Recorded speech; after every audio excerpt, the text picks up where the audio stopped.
I'm honored to share a few remarks with my Missouri friends as you recognize Darren Priest with the 2026 Charles Braithwaite Leadership Award. Though I'm joining you by recording, that's no reflection of how strongly I feel about Darren's extraordinary contributions to community action and his consistent demonstration of its vision, values, and ethics. First, I want to say a few words about the man this award was created to honor. I understand that Mickey Rosen of St. Louis, then president of the association, announced the creation of this award at Charles Braithwaite's retirement dinner in the late 1990s. He said the award would ensure that Charles Braithwaite would always be remembered, that the Community Action Network would never let him go.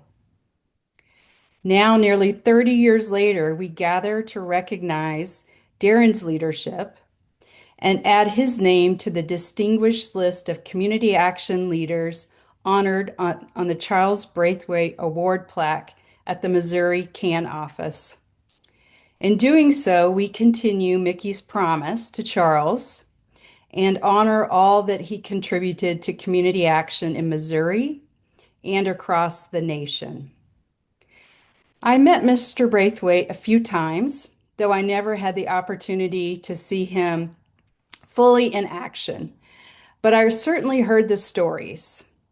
One of the most legendary involved Charles and several CAA leaders traveling to Washington, D.C., seeking a law firm willing to help them sue President Nixon. They were suing over the unlawful withholding of community action funds appropriated by Congress. They eventually found counsel and they won. The story has long been part of community action lore, but in the light of today's events, it feels even more courageous and remarkable. There were real risks involved, including retaliatory audits of both the agency and individuals.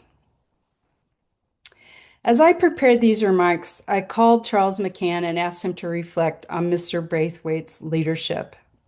He immediately spoke about qualities that made Charles such an enduring leader: clarity of thought, the ability to separate the important from the trivial, careful planning, bringing others into the work, taking risks, and finding ways to move people toward real solutions.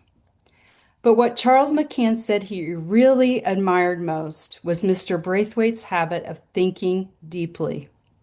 He recalled hearing him say many times, "Charles, I've thought a lot about this," and he truly had thought a lot about many things, Charles said. You could always count on Braithwaite to think deeply about subjects. He took time to wrestle with difficult issues and often arrived at creative, thoughtful solutions. I love that the Missouri Network can honor both its leaders and Mr. Braithwaite's legacy at the same time. And now about Darren. Darren and I both began our community action journeys at Ozarks Area Community Action Corporation. Darren worked in Head Start, and I worked in community services. We both earned our CCAP certificates early in our careers there. Even then, Darren demonstrated qualities that remain deeply rooted in who he is today: curiosity, a commitment to learning, a drive to build stronger communities, and a deep dedication to community action and the people who carry out this work. Darren later moved to the Missouri Head Start Collaboration Office in Columbia, where his leadership helped build a strong foundation during its formative years. Around the same time, I left OCAC to lead the state CSBG and LIHEAP unit at the Missouri Department of Social Services in Jefferson City. Later, the executive director position at Central Missouri Community Action became available. Darren once told me he asked whether he should apply. He asked me whether he should apply, And apparently, I told him he would get bored with the job. I honestly do not remember saying that. But if I did, I was completely wrong. Thankfully, Darren did not listen to me, and more than 20 years later, based on CMCA's success, it's clear he's never gotten bored. As state CSBG director, I saw where CMCA was when Darren began, and I have watched what the organization has become over the last 2 decades. What CMCA has achieved and has certainly been fueled by Darren's curiosity, commitment, and passion. But most importantly, by his ability to build a team that performs at a remarkably high level. Together, Darren, the staff, and the board have built one of the finest community action agencies in the country.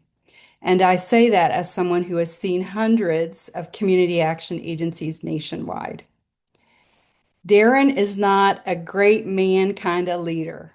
He is a servant leader. His focus has always been on supporting people so they can grow, succeed, and contribute at their highest level.